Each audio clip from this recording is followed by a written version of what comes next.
Galera, estamos começando mais um podcast nosso aqui do Fica em Off.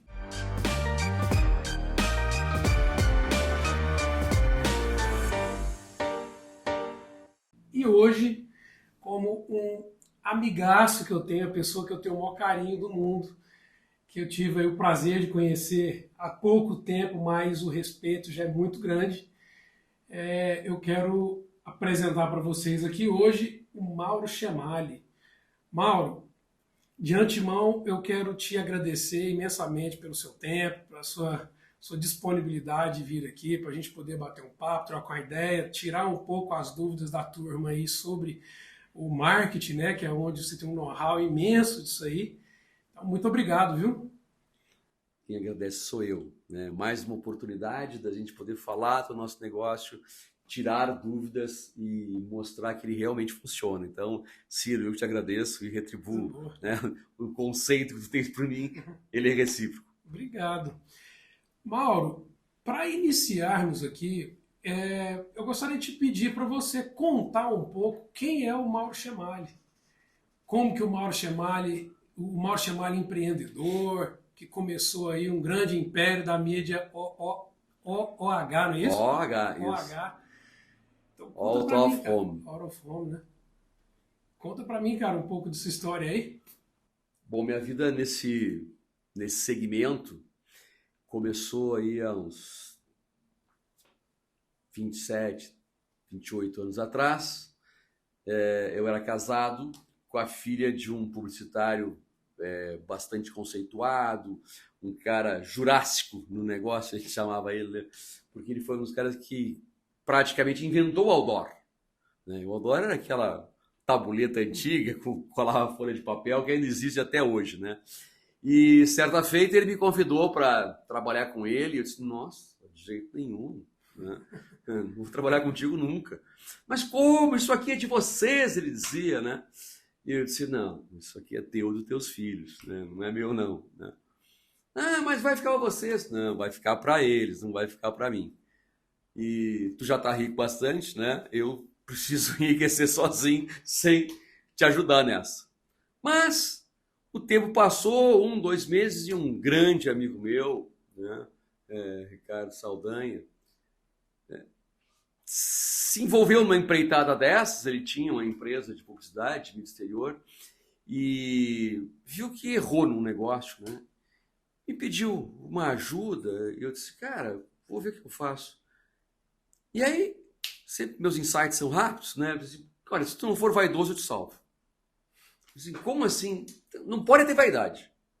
Vamos fechar um negócio aqui, eu e tu, você é teu sócio, e a partir da manhã tua empresa desaparece com o nome. Eu disse, cara, que doideira é essa? Vou explicar. Meu sogro é dono da Soripa, uma das empresas mais antigas do mercado, né? Eu vou te dar esse guarda-chuva. Vou chegar Isso no sul. lá no sul, Rio Grande do Sul.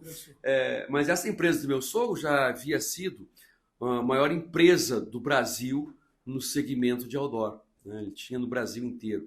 E aí, naquela época, ele fez uma venda da empresa dele no Brasil inteiro e só ficou com a Soripa no Rio Grande do Sul.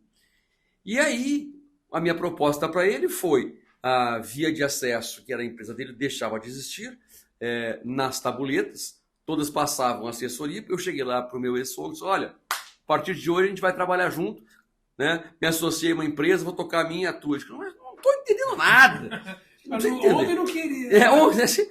Como? Vai ser meu concorrente? Não, vamos tocar as duas empresas, fica tranquilo. E assim eu entrei nesse mercado, né?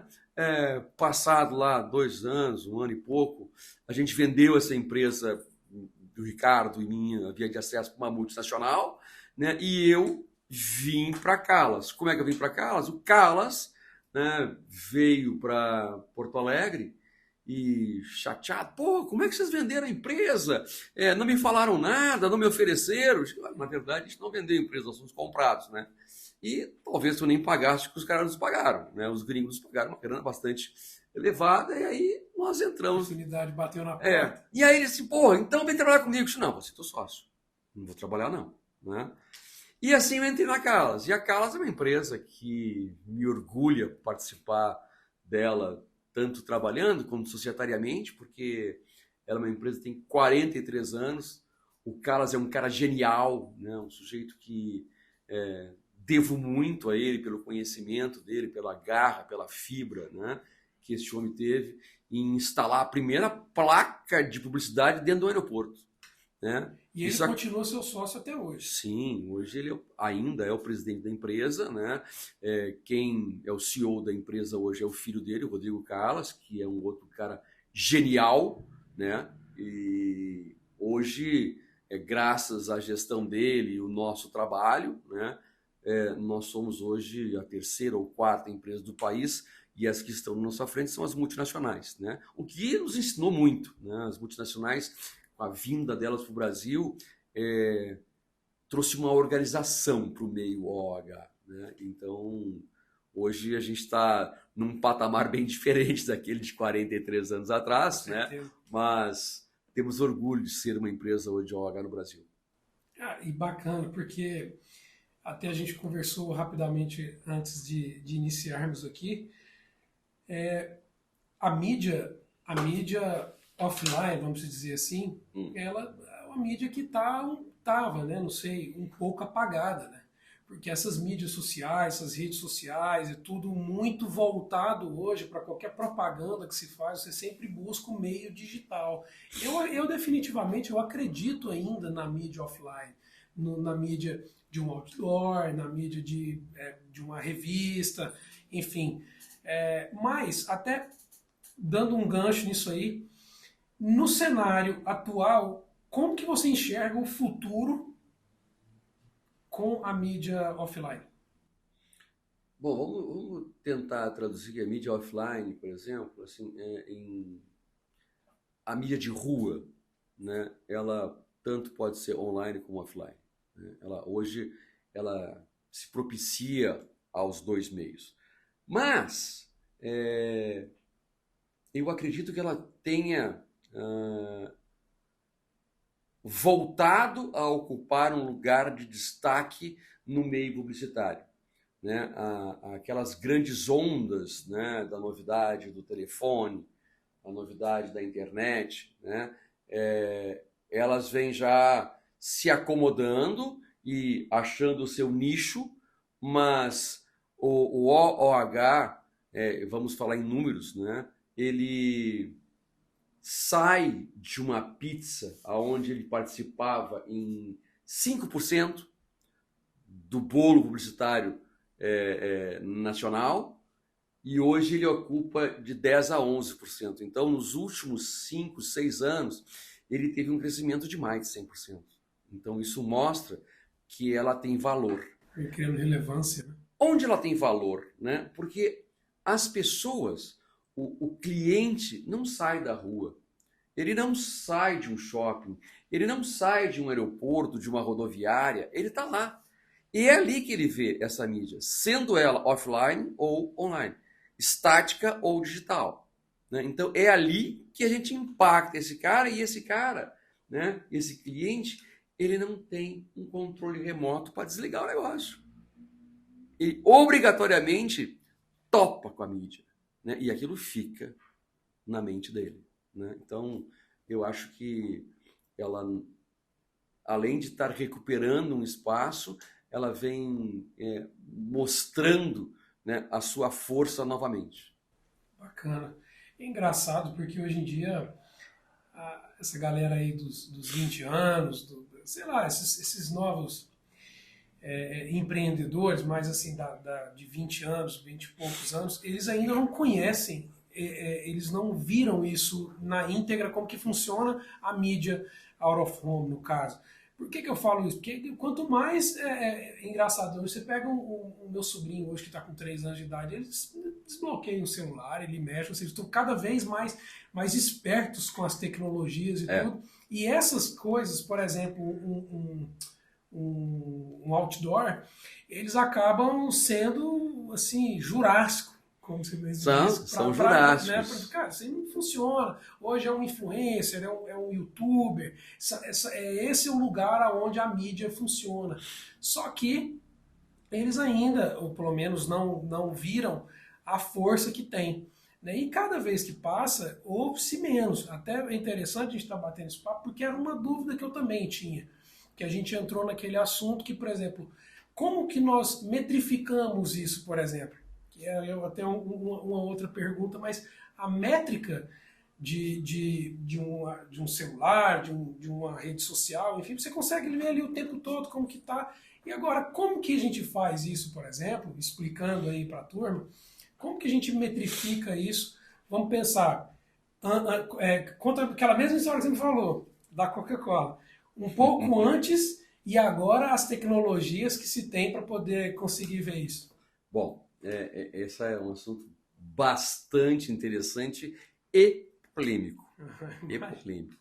Porque vou começar a responder mais pelo final, né? Tá. Porque a pergunta final foi mais instigante.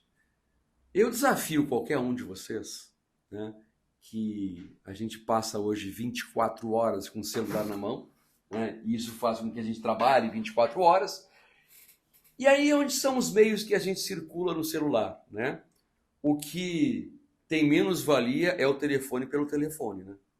A gente usa muito pouco o telefone para telefonar e sim para olhar mensagens no Instagram, trocar WhatsApps, né? Mesmo na nossa empresa, e eu mesmo, né, já falei para todo o pessoal que trabalha comigo, querem falar comigo, me manda mensagem no WhatsApp, me manda e-mail, né? Porque não vou lá olhar e talvez o telefone, né, eu esteja ocupado, não vou poder atender. Mas no WhatsApp você olha ali, o cara mandou, tu já responde rapidamente, né? Ou fica marcado que tu tem que responder. Então, assim, isto é o mundo de hoje.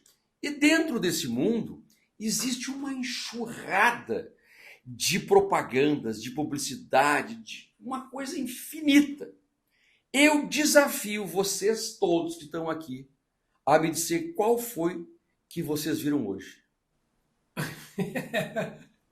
É um baita desafio. É um desafio, né? E vocês todos estão metrificados que viram, mas não viram.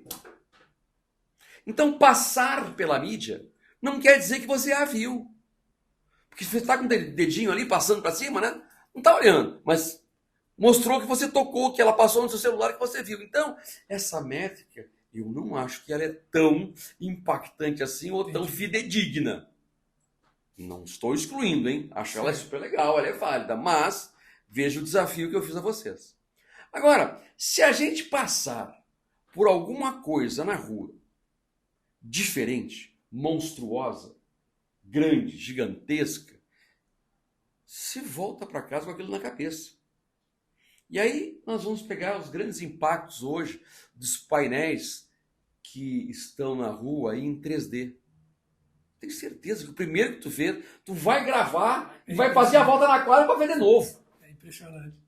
É impressionante. É impressionante. Isso tá... E aí eu quero mostrar que estas coisas, né, estas métricas, elas são importantes, são, mas elas nem sempre dizem tudo. Às vezes uma mídia bastante diferente, e aí eu vou falar um pouco daquelas, nós já fizemos o maior painel do mundo. Nós já fomos para o Guinness Book, porque a gente fez um painel com 3.120 metros quadrados.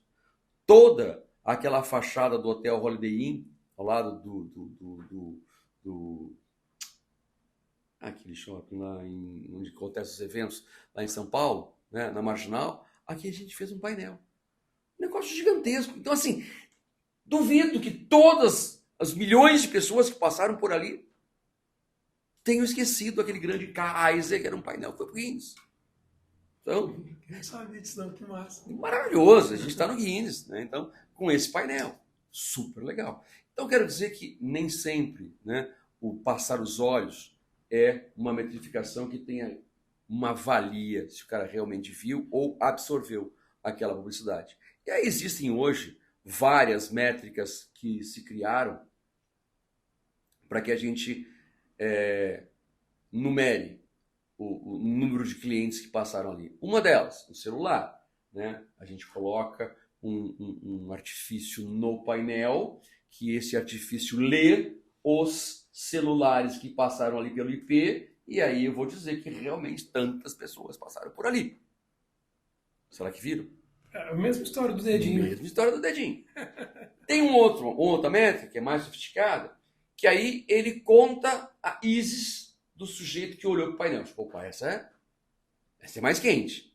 Né? O cara olhou, então ele teve que olhar. Não sei se gravou, mas olhou. Então, assim, essas métricas hoje, elas são importantes? São.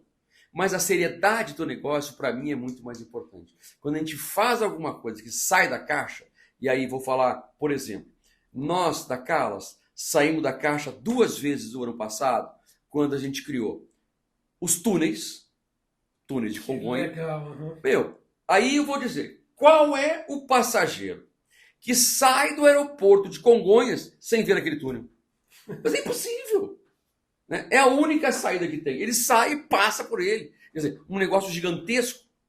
Então, e ali, vamos dizer que hoje, ele ainda é inédito, mas se eu colocar algo em 3D ali, que engula o cliente o dia passando, mais ainda, aquele cara que fez aquela publicidade, talvez grave mais na cabeça do passageiro que saiu por ali do que o outro. Então, assim, é isso para mim que fica. Né? E a gente foi premiado ano passado com o Prêmio Popeye, com o ineditismo, né, desse painel que foi criado pela Deled, desenvolvido pela Deled e exibido por nós, os clientes que estão ali. Juntamente com isso, a placa de esquina, e essa sim, um ineditismo mundial, no Rio de Janeiro e em Porto Alegre, a gente fez essas plaquinhas de esquina que tem aquela publicidadezinha em cima, nós desenvolvemos um painel de LED em cima, onde ali vão 6 clientes, sensacional. Né? Ganhamos um prêmio. Daquela tradicional, por exemplo, tem a placa de rua e em cima tem uma pequena placa que é uma... Então, nós desenvolvemos uma placa que ela tem um sentido vertical, né? E ali a gente coloca uma publicidade em LED, iluminada, fantástico, né? Nossa. Ganhamos o prêmio. E aí foi o prêmio Popeye. E este ano, sensacionalmente, a gente ganhou o prêmio mundial com essa placa. Dessas placas, porque ela é inédita no mundo. Né? Um projeto exclusivo nosso, fantástico. Né? Então, assim, isto é ineditismo e isso não tem quem não olhe. Porque é um negócio novo. O cara vai olhar. E aí, voltando um pouco para trás na tua pergunta, né, desta gurizada nova, eu passei um trabalho muito grande na pandemia. O nosso negócio praticamente foi a zero. Os aeroportos fecharam, as pessoas saíram da rua, o Fique em Casa venceu, né, por um bom tempo. E aí não adiantava anunciar.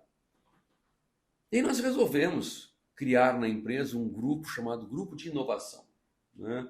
E a gente tinha um objetivo de pensar de que maneira a gente traria de novo o público para ver os nossos negócios, para olhar uma mídia, né? E a gente pensava em várias coisas, inclusive esse pensamento dessas coisinhas com álcool, né? Onde eu pensava, meu Deus do céu, não é isso, né? Essa coisinha com álcool até a minha avó faz, né? Não é esse o negócio. Eu tenho um espaço e cada um que invente a coisinha com álcool onde a gente pensava e dificilmente a gente saía da mesmice. Bom, nisso, a minha mulher que trabalha comigo, ela atende as agências, atende os clientes, ela me dizia da dificuldade de um mídia novo ouvi-la, atendê-la. O cara não queria conversa, o cara não atende telefone, diz que não está. Se quiser marcar a visita, ele não atende, porque ele não está na agência, ele está na casa dele, porque fica em casa, né? Ele começou a trabalhar em casa. E no WhatsApp, talvez, se ele fosse muito legal, ele te dava o número dele.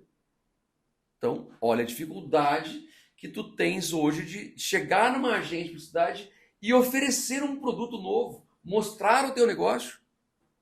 Ficou quase que impossível. E eu dizia assim, mas eu não vejo isso, Adriano, por que essa dificuldade? E você acha que, só te cortando, desculpa, mas você acha que essa dificuldade muito veio por conta dessa gurizada aí, como você diz, que não aceita tanto o offline ou o out of home? Então, esse é um dos motivos. E segundo, porque eles são resistentes a uma conversa como nós estamos tendo agora. Né? Porque se eu fizer uma pergunta para ele e ele não souber responder, ele vai ficar chateado e não tem uma carta na manga para sair. Se eu perguntar para ele pelo WhatsApp, ele pode ter 3, 4, 5 horas para me responder, porque eu não estou na frente dele, e ele vai pesquisar, vai perguntar, entendeu? Então, assim, ele se sente muito mais confortável, muito mais dominador do que realmente conhecimento que ele tem. Né? Então, isso acontece. E eu dizia para minha mulher, tipo, pô, mas eu ligo para o Ciro, por exemplo, né, que é o dono da agência tal, e vão tomar café e sai para tomar café comigo. É exatamente isso. Se eu ligar para um menino desse e convidar para tomar café, ele nem sabe o que é café. Então, aí vem a dificuldade. E aí nós começamos a nos preocupar com o negócio, pensando no futuro do nosso negócio. Se essa gurizada só pensa nisso aqui, só pensa no telefone, só pensa na internet, só pensa no computador, como é que eu vou dizer para ele que a mídia de rua existe e ela é tão boa quanto? Bom, fizemos aí uma tarefa difícil. Convidamos os nossos filhos, que todos com entre 20 e 25 anos, para participar de uma conversa que era esse grupo de inovação fazia todas as terças-feiras. E o resultado foi desastroso. Nenhum deles acreditava no nosso negócio. Diz que, meu Deus do céu, se meu filho come, bebe, dorme, diz do dinheiro que isso dá, e ele não acredita. Estamos liquidados. E é a minha filha mais ainda que foi criada por mim dentro desse negócio e pelo avô dela, patriarcal do negócio. Meu, tô frito. E aí nós começamos a pensar como que a gente demoveria essa meninada, né, a entender o que é o out of home. Qual a importância social que ele tem. Porque esta gurizada, felizmente, ela é desprendida, né, do sexo, da cor, do dinheiro. E a vida para eles é horizontal. Né? E eu acho muito legal isso. E aí, pegando esse gancho, eu comecei a falar que essa mídia que está na rua, ela é muito social. Porque o serviçal que vai à casa dele, fazer a comida, lavar a roupa ou dirigir para ele, ele vai de ônibus. E ele precisa de um abrigo decente, protegido. E esse abrigo, ele não é sustentado pelo meio público, e sim pelo meio privado, e quem coloca ele ali garante que ele esteja ali pela publicidade. E aí a gente começou a falar para eles entenderem o apelo que isso tem e o tamanho que isso vende. E aí fiz uma brincadeira com eles. Quando vocês estão em Times Square, pô, que legal aquilo lá, né? É luz para todo lado. Você olha para o seu telefone e olha lá para cima. Não, olha lá para cima. E tira uma foto ainda, né, com o telefone, não é? Então, tá aí a força dessa mídia que está na rua.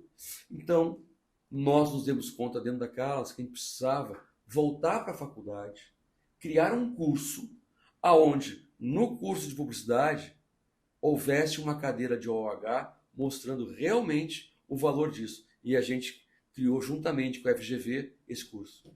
Oh, que massa. Então, assim, é tentar mostrar que o teu negócio existe, está vivo, né? E ele é tão moderno, e pode ser tão moderno, quanto o telefone. E vou dar mais um exemplo. Essas placas de rua que estão no Rio de Janeiro e em vários locais, eu consigo colocar dentro dela, essa placa, uma antena de Wi-Fi. Essa antena de Wi-Fi, quando você passar com o seu telefone, ela pode conversar contigo. O anunciante que está ali pode falar contigo, ele lê o teu celular e vai perguntar, e aí, tá tudo bem? Gostou do meu sinal? Lá, lá, lá. Isso é uma interação. Da onde? Da mídia da rua. Então, nós não somos mais jurássicos e somos tão modernos, né, quanto as mídias mais modernas eu estão aí. Eu entendo isso, eu vejo isso como um avanço muito grande, sabe, Mauro? Porque hoje uniu-se a tecnologia de ponta, porque essa tecnologia, por exemplo, que consegue ler uma íris, que consegue consegue ler o IP de um telefone ou de um computador, que foi em tempo real ali para poder te metrificar isso. Isso é uma tecnologia muito avançada que nós temos hoje, né? Mas ao mesmo tempo você é old school, né? Você ao mesmo tempo consegue tirar você um pouco da tela de um telefone, né? Até deixando um gancho agora para uma próxima pergunta, que é na sua visão dos painéis de LED outdoor, qual é a estratégia para o marketing? Você já falou muito disso e acredita que o painel de LED ele é uma força hoje estrondosa para o marketing. E até uma experiência que eu tive. Eu fiz uma viagem para Dallas e lá numa pracinha, num lugarzinho lá, numa praça, esqueci o nome do lugar agora, e lá tinha um desse painel de LED 3D. Eu estou acostumado com tecnologia, estou acostumado a ver essas coisas, mas é impactante. Eu fiquei parado lá até acabar todos os clipes do painel, porque assim, é diferente, é cativante, é muito, muito legal. E quando a empresa ela consegue unir esse diferencial, vamos colocar com o seguinte, a Offworld vai fazer uma publicidade onde que for, num painel, num mega painel desse 3D, onde a gente cria um vídeo, ou cria-se a imagem já no 3D. Mas não tem dúvida que ali vai ficar marcado a empresa que tá fazendo essa publicidade. Então, eu acho que assim, hoje tem 2 feiras que eu vou todo ano nos Estados Unidos, há já 2 anos. O painel de LED ele veio numa delas, um pouco mais apagadinho. Numa segunda, a gente já viu mais sobre isso. Agora, na última que eu fui, a feira estava dominada por painel de LED. É uma grande tendência que a gente vê. Só que é interessante enxergar como que o painel no meu serviço, claro, no meu trabalho aqui, o painel de LED hoje eu estou trazendo ele para dentro das casas, ou seja, eu estou tirando projetores, tirando telões, tela de projeção e colocando os painéis de LED. Só que é interessante enxergar que o painel de LED para mídia OH, ela vem com tanta força, que eu não tinha visto com essa ótica. Então eu achei assim incrível. Agora, para o seu business, obviamente, você já explicou grande parte disso, o painel de LED é o top of one aí da ideia. Mas ele traz, eu acho que além de uma qualidade, né, e aí vamos pegar o início dele, né, a gente tinha painéis que as medidas eram P12. Então, assim, precisava de muita distância, né, para definir uma imagem, para tu realmente ver o negócio, e a definição ainda nem era lá essas coisas. Mas o brilho que ele trazia, né, te encantava. Hoje a gente trabalha já com P2. Quer dizer, a qualidade você pode colocar na sua sala de TV. Virou TV. Que a perfeição da imagem está ali. Bom, então não se fala sobre qualidade mais, né? Tamanha a perfeição que ele traz, né, a imagem. Falamos em outras coisas. Por exemplo, aonde eu tenho um painel de LED com projeção, eu consigo colocar lá 12 clientes num loop. Coisa que eu teria que ter 12 painéis para conseguir colocar esses 12 clientes. E ao mesmo tempo, esses 12 painéis não estariam no mesmo lugar. Porque eu não posso colocar 12 painéis um em cima do outro. Não é? Então, quantos clientes queriam estar ali onde eu tenho um painel, na Avenida E, na entrada do Flamboyant? Pô, tem vários clientes que querem estar lá, um super lugar, mas só tem um lugar para ter painel. Então só podia ter um cliente. Hoje, eu consigo distribuir a imagem de 12 clientes em um painel, de maneira que nesse looping as pessoas veem praticamente todas as imagens. Principalmente num lugar onde tem um fluxo parado, que é ali. Né? Tem uma sinaleira antes, coisa e tal, o pessoal pode dobrar à esquerda para chegar no shopping. Então tu consegue perceber de 10 em 10 segundos um novo cliente. Então vejam que ele ainda por cima traz uma iluminação para a cidade e uma limpeza, porque eu posso diminuir muito os outros painéis. Né? Então, esta medida que ao longo do tempo vai conscientizar os prefeitos que colocar menos painéis e trabalhar mais com o mobiliário urbano, ele vai ter realmente uma cidade limpa e vai ter uma mídia que vem ao encontro da população. Porque quando eu coloco um abrigo de ônibus decente, e nesse abrigo de ônibus eu coloco um MUP que ali eu coloco a publicidade, eu estou trazendo para a cidade um bom abrigo e uma boa publicidade, porque esse MUP pode ser de LED. Quando eu vendo uma placa de esquina para organizar a cidade, aí não gosto muito de falar de Goiânia, porque eu achei que estava chegando em Nova York aqui há 5 anos atrás, pensei, pô, legal, uma cidade com as ruas todas numeradas, né? Não deu 5 minutos, estava perdido. Né? A 1 não fica do lado da 2, né? A não fica do lado da B e assim. Tem rua 1 no centro, no setor oeste. Tudo. Então, assim, nossa, se tem cidade que carece de um mobiliário urbano, é a Goiânia. Né? E inclusive a parte de esquina. Porque hoje o cara tem o Waze. Grande coisa.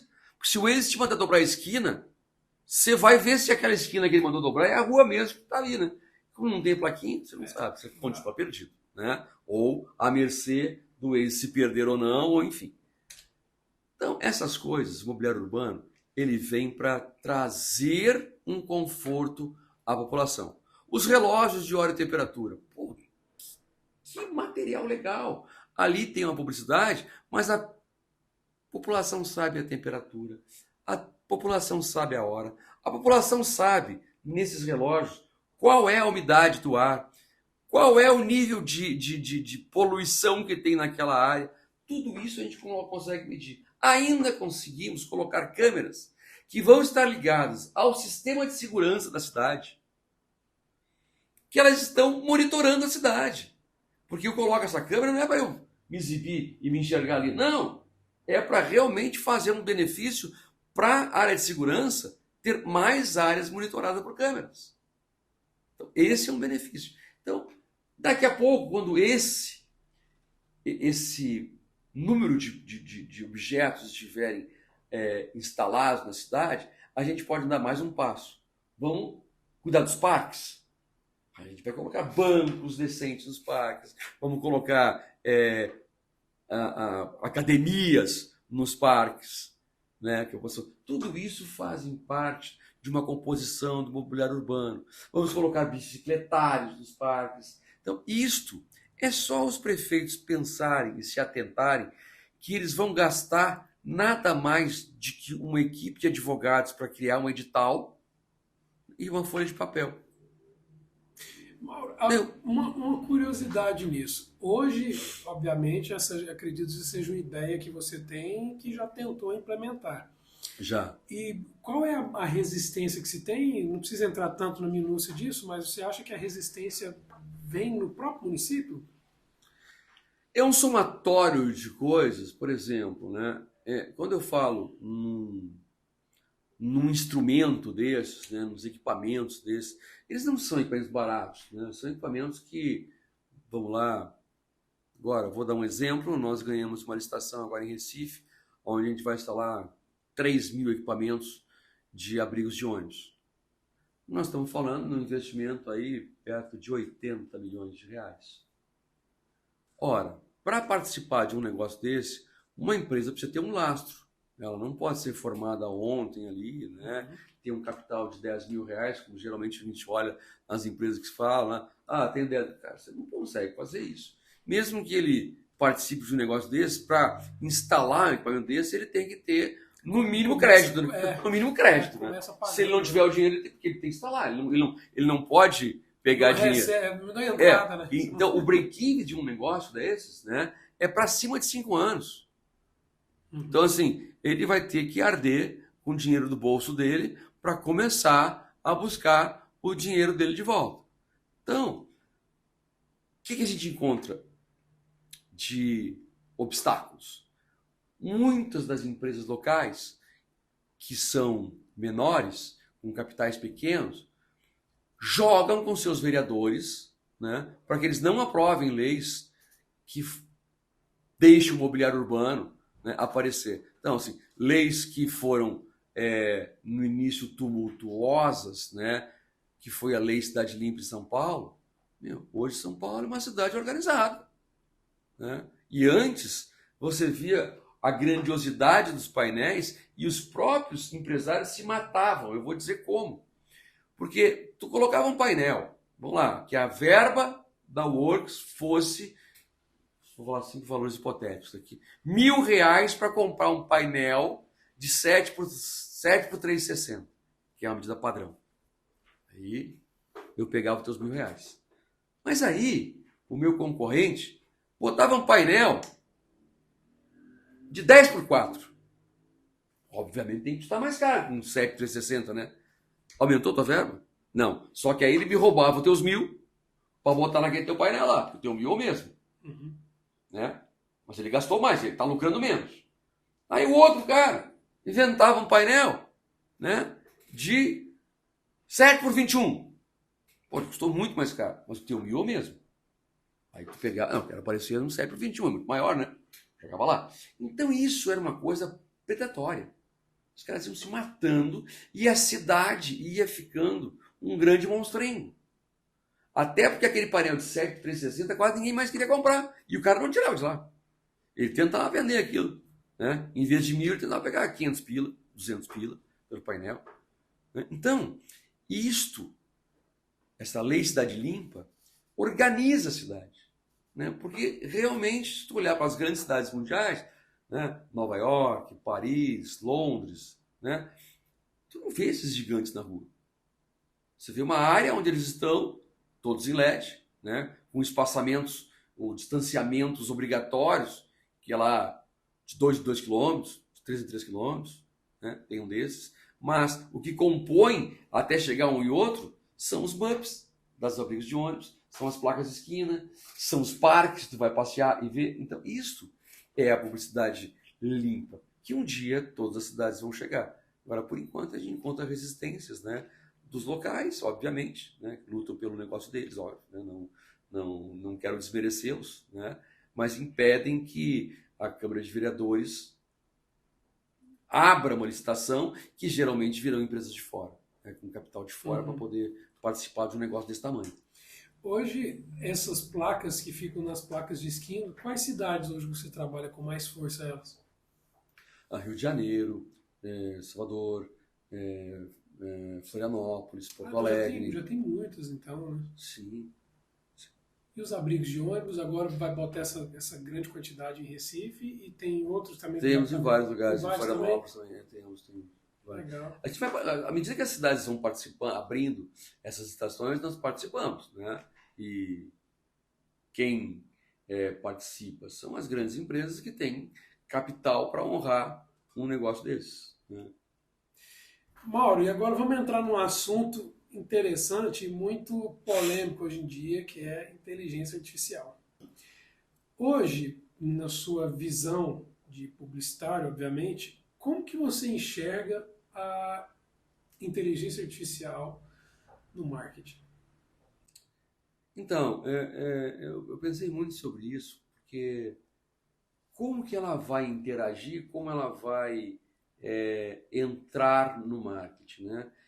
É um assunto muito novo, né? Se a gente for, com certeza. Assim, se a gente for falar de metaverso, que já está no passado, né? Que um troço que não rodou ainda, né? A gente teve uma onda de metaverso, né? Vou comprar um terreno lá para botar minha publicidade, coisa e tal. Mas isso foi uma onda que ela já está virada uma marolinha, que possivelmente ela volte, até associada à inteligência artificial. Pode ser, né? Então, assim, eu não tenho muito conhecimento para falar sobre isso, mas o que me traz, né, para dizer aonde ela pode ajudar? Vamos lá. Nós falamos muito em métrica. O que ela vai fazer? Ela vai trazer, no meu entender, primeiro, os equipamentos já estão todos colocados à disposição dos seus clientes. Então, o painel que está aqui, ele vai continuar aqui, e a inteligência artificial, talvez ela me diga que o cliente A não vai entrar aqui, mas o B vai. Esse aqui é uma rua. Então, ela vai me trazer dados antecipados para que eu coloque a minha publicidade naquele lugar. Ela vai me dizer o perfil do cliente que passa ali, né? Quantos homens, Então, a inteligência artificial, ela é muito mais quantificável. Entendi. Né? Então, eu acho, né? Não estou afirmando nada sobre isso, porque eu teria que ler muito mais ainda, e a literatura que tem ainda é muito confusa, né? Mas eu acho que ela vai trazer assim, muitos dados antecipados para a gente programar uma mídia. Então, assim, o que é a mídia programática, na verdade? Ela está muito ligada, né, à inteligência artificial. Por quê? Eu quero colocar minha publicidade aonde passam 4 pessoas com roupa preta. Então, se 4 pessoas com roupa preta passam nessa rua às 6 da tarde. Então eu vou programar para minha mídia aparecer naquele painel, ali naquela rua às 6 da tarde. Vou pegar os 4 caras que passam com roupa preta ali. De roupa branca não interessa. Então a inteligência artificial vai me dar muito mais dados, né, para que eu seja mais assertivo na minha publicidade. Uma pré-leitura de tudo, né? Ela vai estudar mais cada ponto, assim, vai trazer uma métrica antecipada, né? Acho que é isso. Entendi. Uma outra pergunta, qual é o papel da tecnologia dentro do marketing? Isso acaba sendo uma pergunta muito ampla, né? De uma forma assim, muito aberta de se falar. Vamos dar uma canalizada nisso da seguinte forma.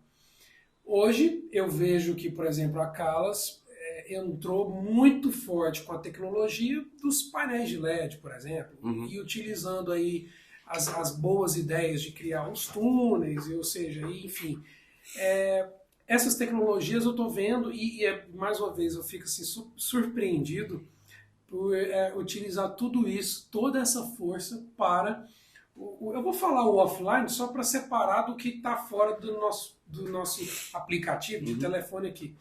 Mas na tecnologia OH. Agora, canalizando um pouco isso, uma vez que você já fez tantos investimentos hoje em tecnologia de ponta para o marketing, mas você ainda enxerga, vamos tirar um pouco agora, painéis de LED, essas tecnologias que a gente vê de metrificações e tudo, mas você enxerga a tecnologia, como que você enxerga essa tecnologia para outros quesitos do marketing? Para uma campanha, para fazer campanhas, para fazer, talvez, utilizar outros tipos de tecnologia para a gente poder fazer, para trabalhar com mídia física, por exemplo, sei lá, um panfleto, um folder. Como você enxerga isso? Ficou claro ou não? Se eu fui meio confuso. Ficou, eu entendi. Porque assim, eu acho que a tecnologia, a inovação, não tem limite. Então, eu vou me reportar a 60 anos atrás, né, quando eu era recém-nascido. Meu pai era um maluco que falava em computador. Não só falava, como trabalhava para trazer para o Brasil. Então, assim, naquela época, aquilo era impensável. Eu chegava para meus coleguinhas, né, um pouco mais velho, né, lá quando eu tinha uns 6, 7, 8 anos, e falava do meu pai, tinha um desenho que quantificava ele, né? Os Jetsons. Né? Meu pai era um cara que vivia aquela época. Né? E se tu pegar aquele desenho, hoje está tudo aqui, né? É o telefone, é o celular, é o relógio que fala, tá tudo aí. E é interessante, só abrindo um parênteses um minutinho, é interessante que quantas vezes eu ouvi desde a abertura da empresa, a gente falava da tecnologia, do que podia fazer numa residência. Pô, então minha casa vai ser dos Jacksons. Então, assim, muitas vezes eu ouvi como isso ficou gravado na gente, né? Um desenho altamente futurista. Agora, o cara que criou aquele desenho, ele estava exatamente sabendo e vendo as pessoas que já estavam trabalhando em tudo aquilo. Porque ninguém criou aquilo pensando no desenho. Não, o desenho fez o desenho pensando que os caras estavam trabalhando. Então, hoje, quando a gente fala em metaverso, quando a gente fala em inteligência artificial e talvez outras coisas que nem estão falando ainda é segredo, né? Tá aí. Essa tecnologia não para. É que a gente hoje não dá tempo de gastar tudo aquilo que está atual, porque já tem uma coisa nova pronta ali. E se a gente pensar na nossa geração, né, quando eu falo da nossa, eu sou o fim, né, da de vocês, né, a gente, nesse século, a gente viu o telefone celular e a gente não sonhava com isso. A gente saiu de uma eletrola. Streaming. As coisas são tão malucas e a gente trabalha com isso numa tranquilidade. Né? A gente deletou o disquete. Eu lembro que quando eu comprei minha primeira máquina fotográfica digital, a gente enfiava um disquete dentro. Era uma Kodak. Cara, eu achava aquilo uma coisa do outro mundo. Sabe por quê? Porque a gente podia sair para a rua e fotografar a publicidade que eu instalei naquele momento. Correr para casa, botar no computador, descarregar e mandar pela internet para o cara que lançou. Cara, aquilo era barba. Era barba. Hoje o meu instalador com o celular dele faz e manda pro cara. Eu não preciso nem mais ir lá aquela máquina com disquete para descarregar a fotografia. Então, assim, a tecnologia para mim é algo que não tem fim. Né? O homem sempre parte da última coisa para buscar a próxima, buscar a próxima, buscar a próxima. E a mídia, a publicidade, o marketing tem que acompanhar ela com tudo. O tempo todo. O tempo todo, assim, senão o cara morre. E assim eu vejo que as empresas sucumbem, né? Quando elas acham que chegaram no último degrau da escada. E aí vou dizer o que o meu pai dizia. Qual é o próximo degrau depois do último? O para baixo. Esse é o próximo. Se você acha que está no último, o próximo é para baixo. Então, a dificuldade de se manter no último degrau, ela é imensa. Por quê? Porque as pessoas que vêm subindo, elas vêm buscando sempre tecnologias novas, tecnologias novas.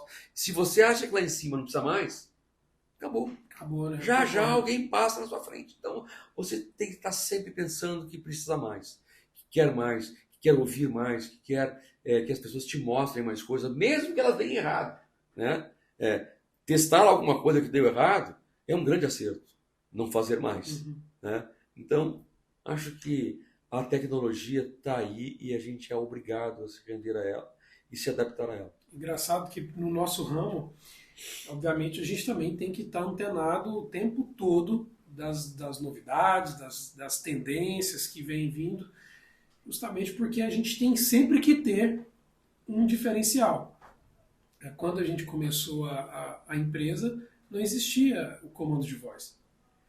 Quando isso chegou, nossa, todo mundo tinha que ter um comando de voz. Opa, peraí, então a gente já tem que ver uma forma de colocar isso no circuito de uma casa, para integrar no ambiente, para conversar com os equipamentos. Então a gente tem que estar sempre de cima, sabendo como que integra uma coisa ou outra. A Siri e a Alexa entraram com força, né?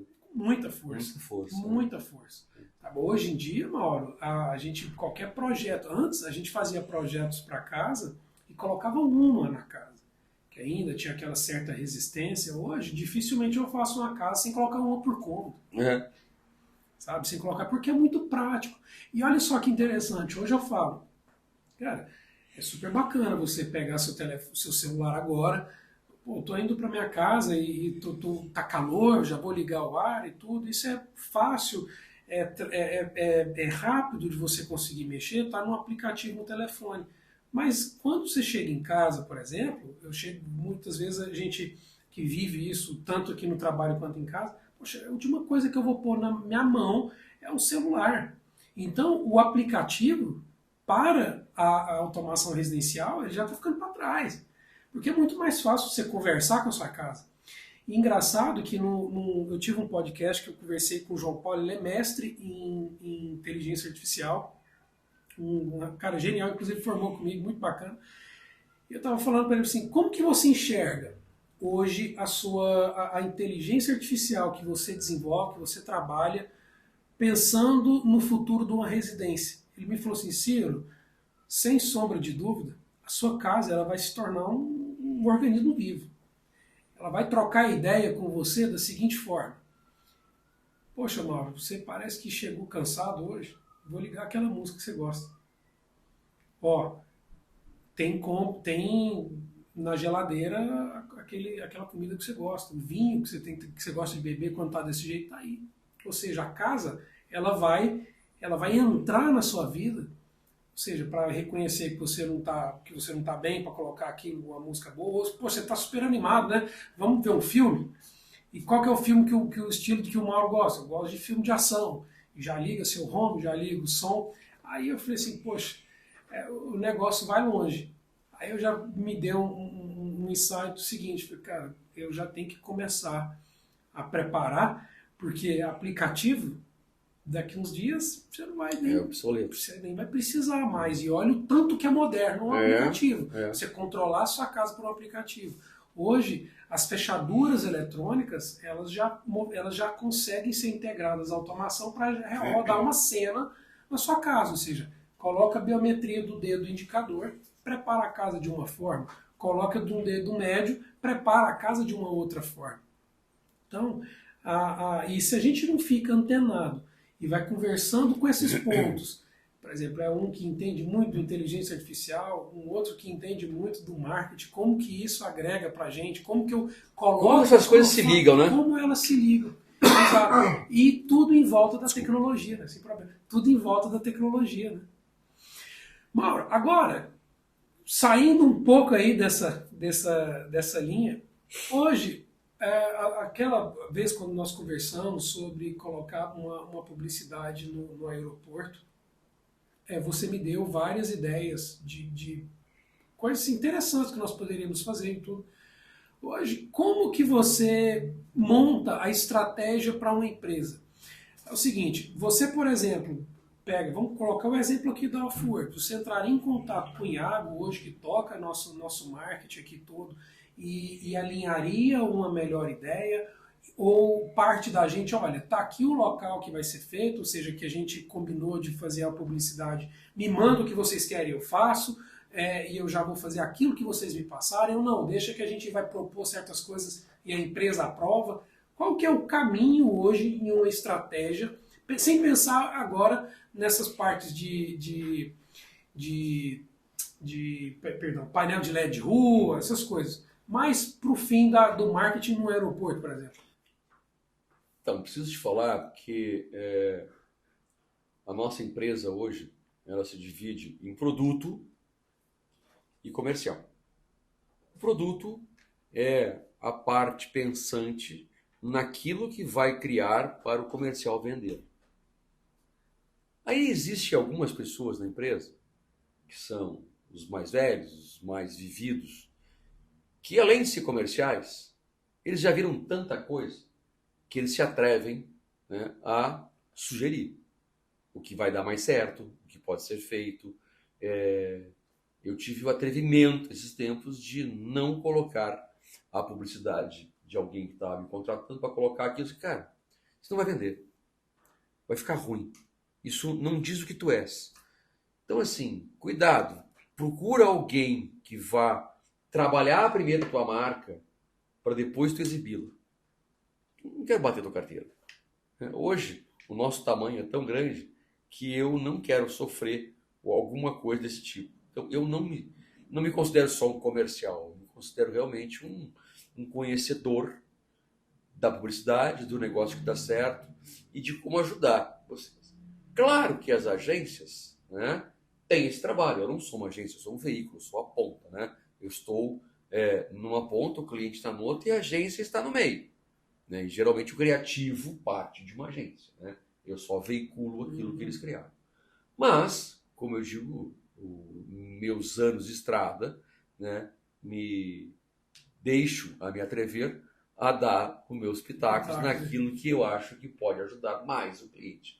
E também, como eu digo, né, hoje os criativos das agências, eles estão formados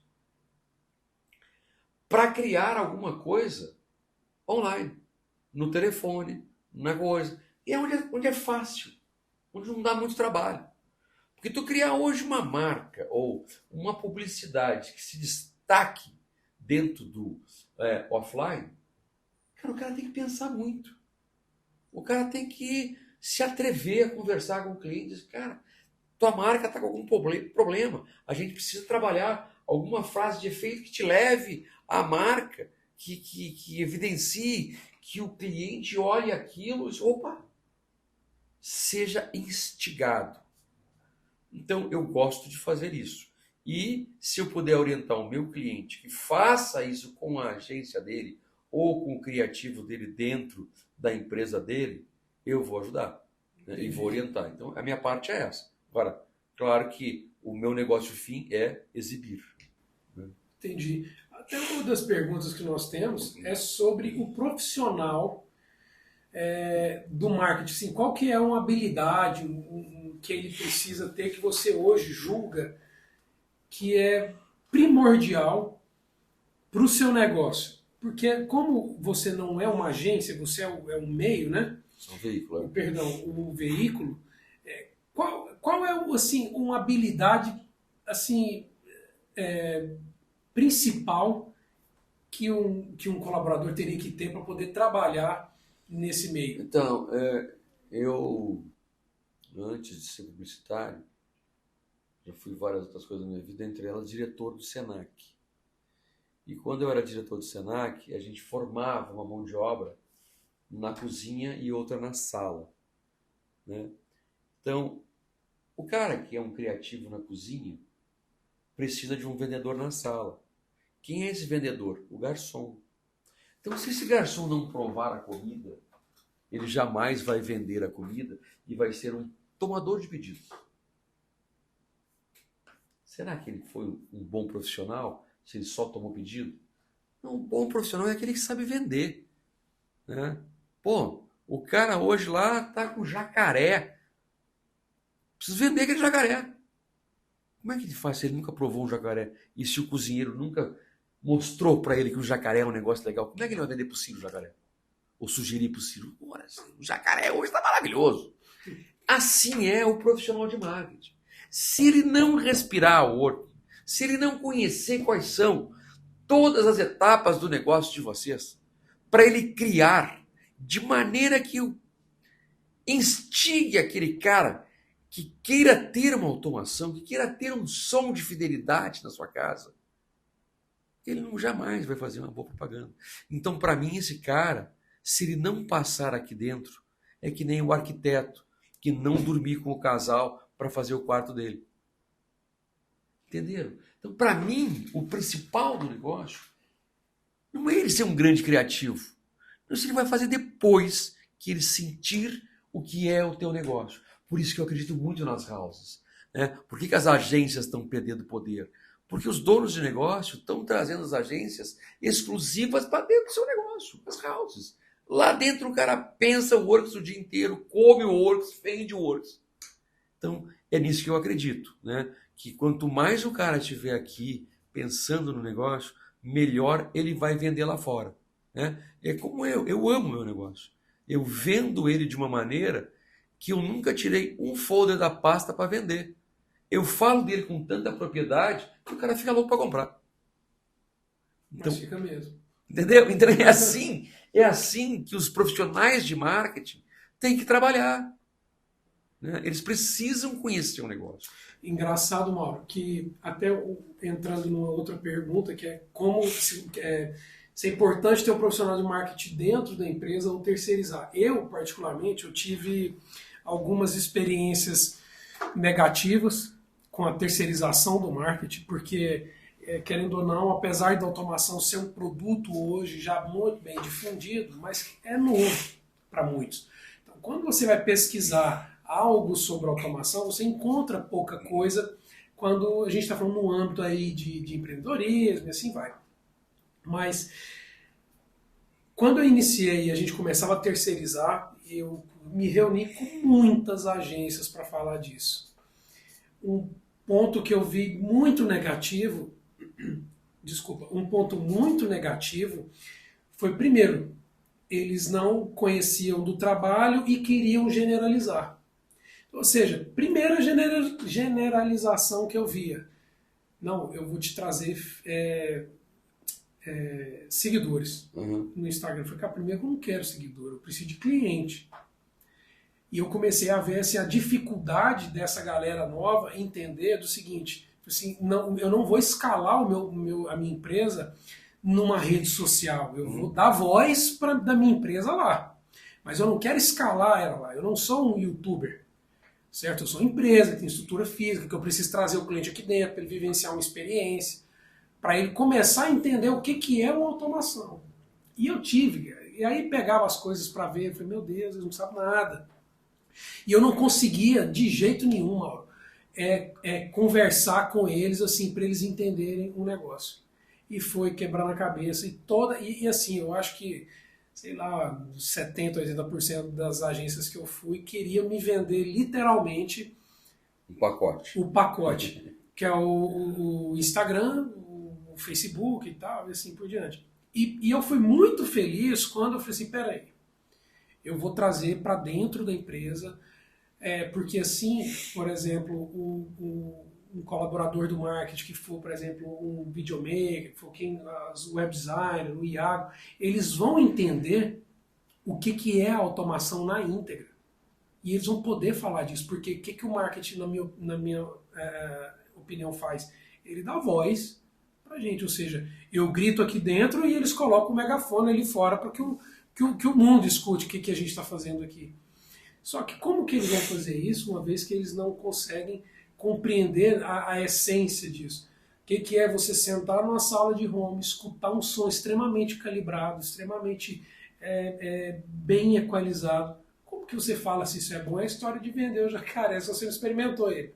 Então, para mim, aqui, assim, eu não tenho o que dizer. Eu sou extremamente feliz de ter um time aqui dentro, e o time que eu tenho hoje é sensacional, sabe? Mas que corrobora com o que você está falando. Mas, Ciro, assim, é muito inteligente da tua parte chegar nesse momento que tu chegaste. Mas, ao mesmo tempo, são raros os donos de negócio que pensam dessa forma, né? E também existem tamanhos. E eu acho que o empresário de qualquer tamanho precisa anunciar o seu negócio dentro do seu dinheiro. Por que existe a placa de esquina? Porque se isso aqui fosse uma padaria, o padeiro precisa mostrar nessa quadra aqui que aqui é uma padaria. Que antes de você chegar em casa, você cruzou a padaria. Ah, lá, a padaria do seu Manuel. Vem ali, e aí quando chegar aqui, tem o cheiro do pão, você vem aqui com o pão. Então, existem proporções de coisa. Tu, nesse momento, já estás numa proporção, num estágio mais elevado. Mas, como eu te disse, eu acredito em publicidade de qualquer jeito. Desde aquela que não é tão bem feita, que não é tão bem pensada, né, que ela é mais massificada, menos categorizada, mas ela é necessária. E aí vou trazer uma frase de Rockefeller, um dos caras mais ricos do mundo. A frase dele é: se o último dólar eu tivesse, o último dólar eu investiria em publicidade. Então, é importante, e claro que dentro do dinheiro de cada um, né? Então, por isso que eu digo, hoje existe, até vou falar de uma empresa que eu conheço, a DOT. A DOT é uma empresa que trabalha com marketing para uma infinidade de clientes. Ela é especialista nisso, né? Então, ao invés de tu pegar e contratar um profissional de marketing, uma agência de marketing, para trabalhar só a tua marca, que vai te custar bastante dinheiro, né, de acordo com a categoria do profissional, custa caro, né? Não, você contrata uma empresa que tem um staff lá atrás, pensando, e ela vai te cobrar uma mensalidade para trabalhar a tua vida. E aí, claro que vai da tua importância que tu dá para o negócio, é a importância que tu vai cobrar deles, o que tu queres. Então, existe o marketing mais barato que também funciona, né? Até tu poder trazer uma equipe para dentro da tua empresa, né, para realmente trabalhar pensando somente em ti. Então, como eu digo, o marketing ele é tão importante desde o início, desde a abertura de um negócio. Eu vou contar uma história minha de um negócio meu que eu tive em Porto Alegre. Uma escola de ensino infantil. Qual foi a primeira coisa que eu pensei quando eu fui montar essa escola? A primeira coisa que eu pensei ao montar essa escola é assim, aonde eu vou montar? E aí contratei uma empresa de pesquisa, porque eu imaginava colocar essa escola num bairro classe AAA, Porto Alegre. Eu queria ter uma escola diferenciada. E a pesquisa não me disse isso. Não me deu isso. Nossa, me deu 2 outros bairros. E aí qual era o resultado disso? O bairro que tu queria era bairro de avós. As pessoas que já estão lá em cima. O bairro das pessoas que começam e têm filhos novos não é esse, é esse e esse. Acho que sacada. Eu nunca tinha pensado num troço desse. Então, vejam como é importante tu contratar alguém até para começar a montar teu negócio. Depois, aí eu comecei a pensar, eu preciso ter uma escola num lugar que ela seja um outdoor vivo. Aí eu queria numa avenida. Mas uma avenida é um péssimo lugar para te abrir uma escola. Porque tu não tem onde os pais pararem o carro. Não, mas a avenida tem esquina, com ruas menores. Aí eu comecei a procurar uma casa de esquina, numa avenida, uma rua calma. Tudo deu certo. Por quê? Porque eu tinha na avenida, claro que eu tinha um totem da escola, a visibilidade para todos que passavam, via aquele monte de criancinha com pátio, aquilo era um outdoor vivo. Então vejam a importância desde a largada. Eu não tinha dinheiro naquela época para distribuir outdoor e fazer front light, fazer placa de esquina para cobrir a cidade. Não tinha. Então eu pensei de uma maneira aonde todo mundo me visse obrigatoriamente.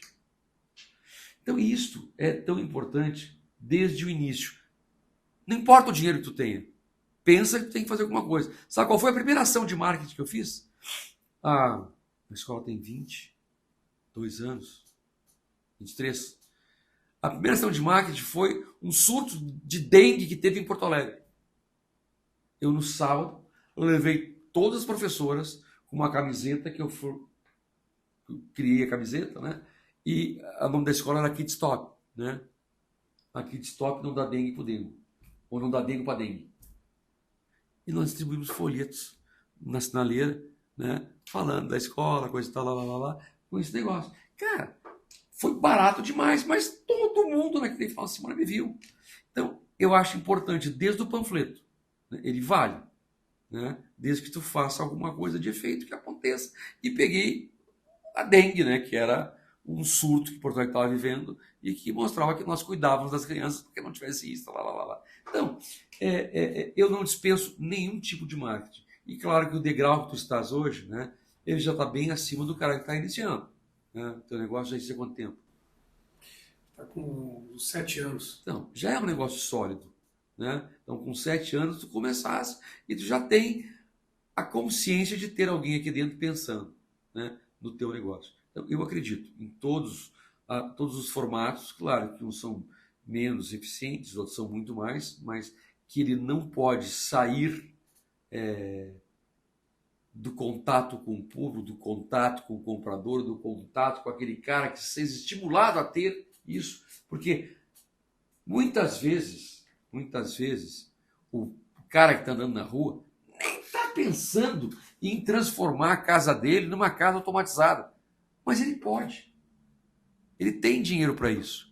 Então, quando tu esbarra numa publicidade muito bem feita, nesse sentido, o cara diz, pô, mas eu posso ter esse negócio. E você botar o preço embaixo ainda, mais ainda.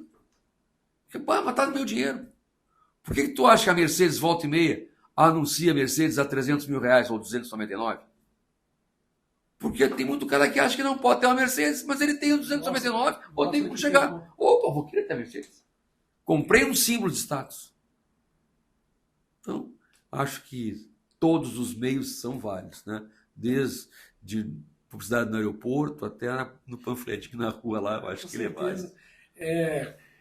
Para mim, fez muito sentido ter um time aqui. Obviamente, os custos são bem diferentes de você contratar uma agência, claro, e assim tem as agências que têm um custo mais elevado, outros mais baixo, mas para mim fez muito sentido justamente porque falar de automação, falar desse assunto é um assunto novo para muita gente. Então, e você não consegue pegar muita informação, por exemplo, deixa eu pegar um case de uma empresa de sucesso no Brasil de automação que para eu tirar uma base aqui do que você não encontra.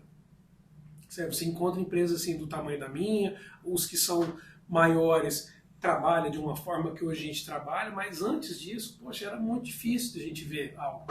Sabe? Então fez muito sentido. Claro que e ainda antes de termos a condição de botar um time aqui interno, a gente já buscava alguma coisa, tinha que ter. Eu acho que o teu negócio, por exemplo, ele é muito sensorial, né? Porque a automação, o cara tem que sentir ela acontecendo. Eu acho uma lástima, por exemplo, na Casa Cor, tu não ter um momento, né, para levar os teus clientes lá, e tu imagina, já estou criando, já estou enlouquecendo, o cara chegar numa sala 100% escura. E aí, a partir que o número de clientes está lá, a sala começa a se iluminar, a sala começa a se climatizar, o som começa a aparecer, as imagens começam a ficar evidentes. Cara, isso é automação, mas ela é sensorial. Então, quando um cara consegue perceber tudo isso num ambiente, isso é muito difícil de descrever. Né? Eu concordo. Hoje, nós estamos na Casa Cor, deve ser já... Acho que nós temos já uns 4 anos que a gente faz Casa Cor. E esse ano tem um ambiente específico que eu achei assim, ó, muito bacana. Ano passado teve um também que foi um quarto para uma criança com TDAH, com autismo, que saiu até no G1. Foi incrível para a gente, deu uma palestra para as mães de como colocar automação nesse... para crianças, assim, para facilitar a vida de uma criança com autismo. Foi um negócio assim, formidável. Eu fiquei assim, extremamente feliz de poder ter a oportunidade de participar disso.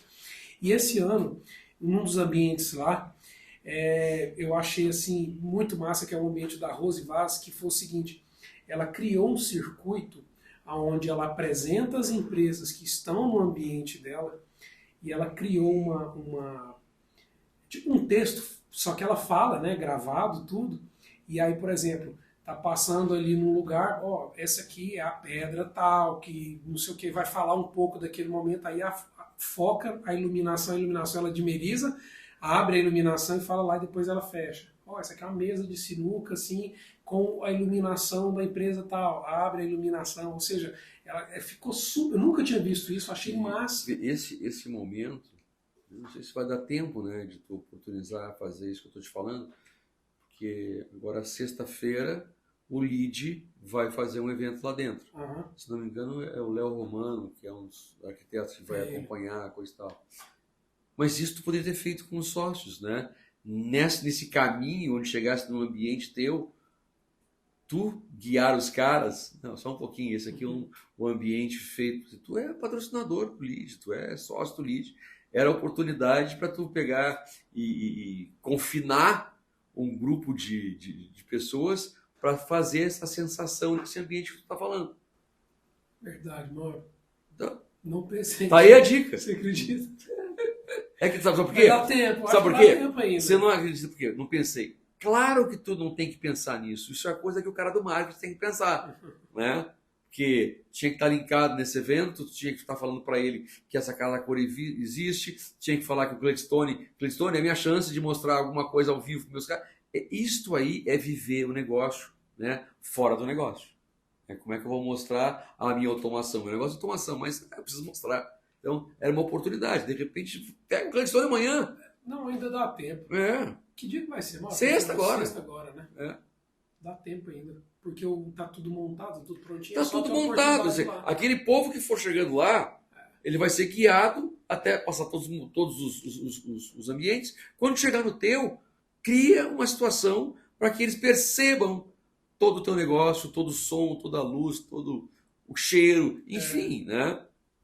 Isso mesmo. Não perde. Não, vai dar tempo. Tá vendo? Mas vai dar, certeza. Tá saindo mais coisa desse podcast aqui do que devia. Maurão, ó, estamos chegando ao fim. Meu amigo, eu quero te agradecer demais e eu quero deixar muito claro e registrado o quanto eu tenho uma admiração por você, o quanto você me ensina. E para mim é sempre um prazer falar com você, porque todo dia de uma conversa contigo é um dia de aprendizado diferente. Você que já viveu tanto, eu estou começando agora no meu negócio e tudo isso me enriquece demais. Então, estar contigo é muito bom, é grandioso para mim. E quando a gente estava fazendo uma lista dos convidados, não só pelo seu know-how que você tem da publicidade, que é um negócio, que é um assunto que eu gosto também, mas pelo amigo que você é, e eu sabia que ia dar muita prosa, e eu ia aprender muito também. Então, muitíssimo obrigado por ter aceitado, obrigado pelo seu tempo aqui, obrigado de verdade, viu? Quem agradece sou eu. Sim, primeiro pelos elogios, obviamente, mas pela oportunidade da gente poder falar daquilo que a gente gosta, daquilo que a gente faz e mostrar, né, que a publicidade é muito mais do que a gente imagina, né? Então, ensinar, falar sobre isso, né, e ver com que mais pessoas possam usufruir da publicidade, usufruir dos meios de comunicação de acordo com o seu tamanho, né, isso é importante, né? Isso é o que faz com que o meu negócio amanhã continue existindo. Então, muito obrigado pela oportunidade. Valeu. Turma, estamos terminando aí mais um episódio. Ó, antes de mais nada, curta, se inscreva, deixa o seu comentário, viu? Ativa o sininho aí, aqui pode ter um vídeo que te interessa de alguma forma. Muito obrigado e valeu!